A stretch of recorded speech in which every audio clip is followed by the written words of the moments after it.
Men have tried to redefine the cowboy, but there are things that can't be changed. You can't change the Chiricahua Mountains or the way dirt smells when it rains. And you can't stop the wind from blowing or progress from ruining what was fine.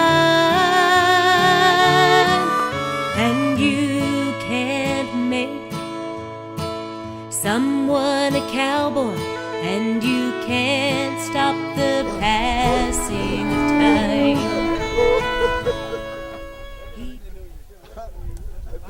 It's the cowboys of the southwest and it's the Maasai of the East African plains. But the future of the Ropeland rangelands is a lot more than that. The sort of grassland rangelands of the world cover 40% of the entire Earth's surface. And it's the forgotten biome. Everyone's talking about the tropical coral reefs, they're talking about the tropical forests and so on for conservation. We've all forgotten the process among conservationists that the big mammals really are surviving in the grasslands.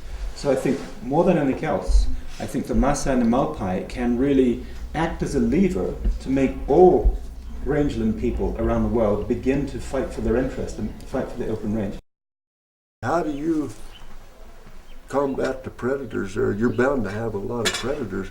Do they bother your livestock like your goats and sheep and cattle? Yeah, a lot. Now what do you do when that?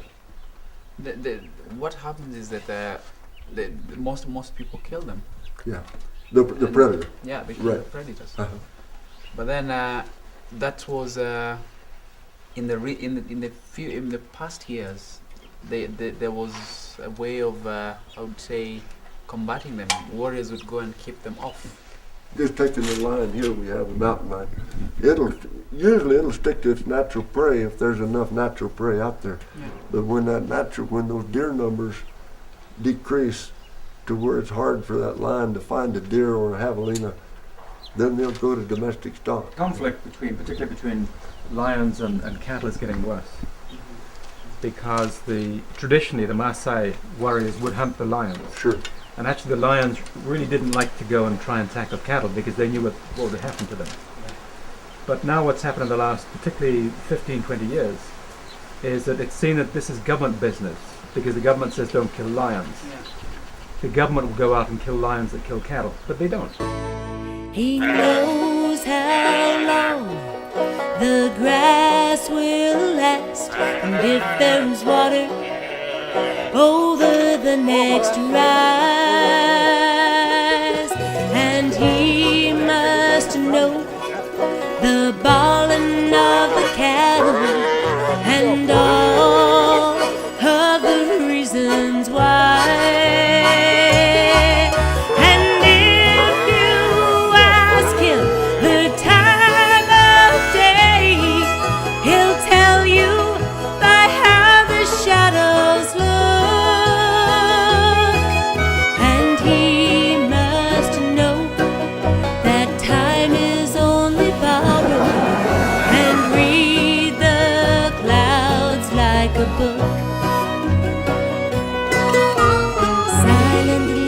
The problem that we're facing in this part of the world is that people who live in cities who have a lot of disposable income like to come out here and have fun. They do it by hunting, by birding, by doing all kinds of things. And a lot of them want to buy a little piece of land so that when they come out here, they have a place to stay. And so a lot of the ranches out here that have not been able to make it financially have ended up being subdivided into these smaller parcels. Some of the ranchers out here and some of the environmentalists got together and they started talking about the future of this landscape. They both liked open spaces, they both liked wildlife and healthy wildlife populations, and they both were very concerned about the changes that they saw in the vegetation out here. the grasslands being invaded by shrubs and eventually becoming shrublands, which are so these folks call themselves the Malpai group, and they would get together on Warner and Windy Glen's front porch and meet periodically and talk about this. And at the end of this process, over a period of about a year and a half, they produced a paper that they called the Malpai Agenda. If you compare to Kenya, the kind of problems we have in our group ranches are also related to the government and the related policy. Generally in Kenya, there's no land use policy. People see ranching or pastoralism as not viable. We're confronted with the same thing that you are, in that a lot of people now that live in cities that are disconnected from the land, they look at this land out here and say, why are we grazing cattle on it? It would be much better if the cattle went away, because then we wouldn't see cow pies when we went out to recreate. We wouldn't, the cattle change things, and so why don't we just do away with grazing on public land? It doesn't bring in much money to the government. It costs more to administer than the government receives in revenue. What are we going to do as pastoralists if we have to sustain our lifestyle? Because it is not practicable in any way after subdivision. We have really experienced that. Secondly, once you lose pastoralism, you have to lose your lifestyle. And unfortunately, in Kenya, the pastoralist community, name it, whether it is Maasai, Samburu, Somalis, they are the marginalized in development, infrastructure, education-wise. So actually, once they lose the lifestyle they have been living in, it's like you have just finished it, because they have no any other skills. He must have a heart the size of the West, and eyes to see past the show. He must have knowledge you can't learn from a book, and sense which way the cattle If it wasn't drought conditions now, this would be thick. This would be just like a He carpet. must have faith Okay, water that to take it with will rain when the long drought threatens his hope. Have a feel for the things of nature, and be a good hand with the rope. That's killer. And you can't make someone a cowboy with a Stetson hat, boots and Levi jeans. No, you can't make someone a cowboy until they understand what cowboy means. Want this. They wanted a program that would last not only through their lifetime, but for their children's lifetime. And the only way to do that is to have the people that are on the land, folks like you, driving the process, setting the goals, and making sure, holding people's feet to the fire, and make sure that the actions that need to be taken get taken. In Drum Hat, they came up with the idea that if those people would be willing to take a conservation action, in this case, put a conservation easement on their private land, that had a value, and that value could be converted into grazing on the Gray Ranch, and that we could trade grass then for the conservation easements. And so we started the grass bank. And so we began buying conservation easements, and we did it the same way we did with the grass bank. We went out and we appraised the value of those easements, and then we went out and we raised the money. We paid the rancher for a conservation easement on his home ranch that prevents the subdivision of the private land, ensures in most cases that ranch becomes a viable economic unit. And in several cases, people have used the money that they got from selling an easement to acquire adjacent property to make their ranch a more viable economic unit, to make it more possible for them to stay on the ranch and make a living. The young folk are in the cities studying, going to school. And when I've been looking around since yesterday, I've not seen the youngsters around, around my age. So I'm wondering, what happens 5, maybe 2 or 3 generations down the line?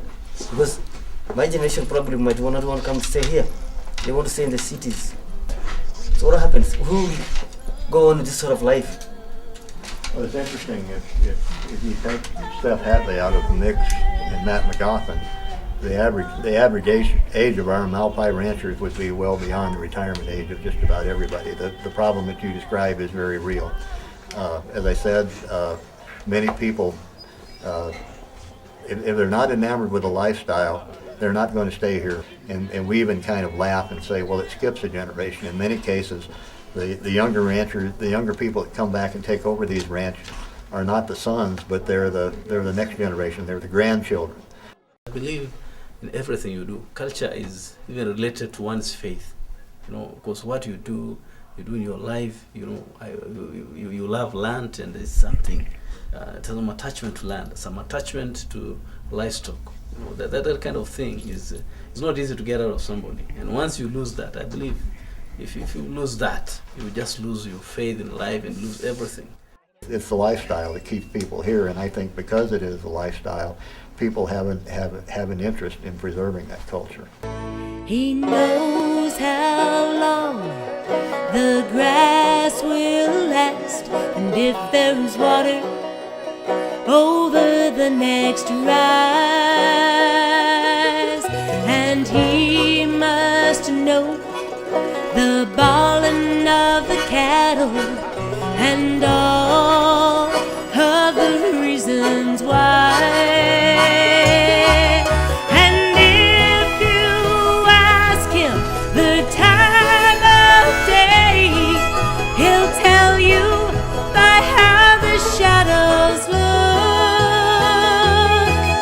And he must know that time is only borrowed, and read the clouds like a book. Silently you watch him and wonder why he keeps going on land that he doesn't own. But he keeps on knowing what belongs to God is only on precious loan. And you can't make someone a cowboy with a Stetson hat, boots and Levi jeans. No, you can't make someone a cowboy until they understand what cowboy means. No, you can't make someone a cowboy until they understand what cowboy means.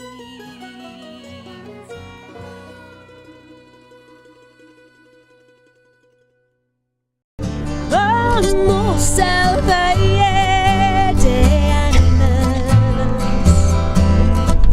where you can stretch your imagination, let your spirit fly.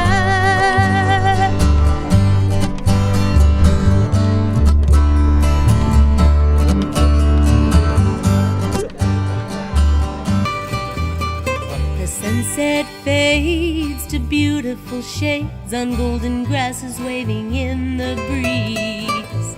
Gentle raindrops fall in the shade of all the large sycamore trees. Starry nights, distant lightning strikes as the heat of the desert turns cold. A hoot owl's flight in the cool of the night beneath their moon of gold. Vengan conmigo, ánimas, where the Sierra Madre still like islands in the sky. Vamos salvaje de animas, where you can stretch your imagination, let your spirit fly. Pues vengan conmigo,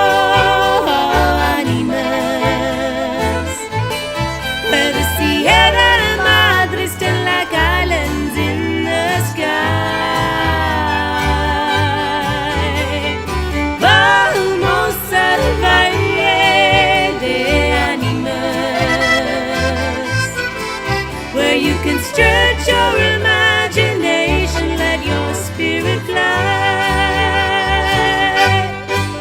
In Animas, New Mexico, let your spirit fly.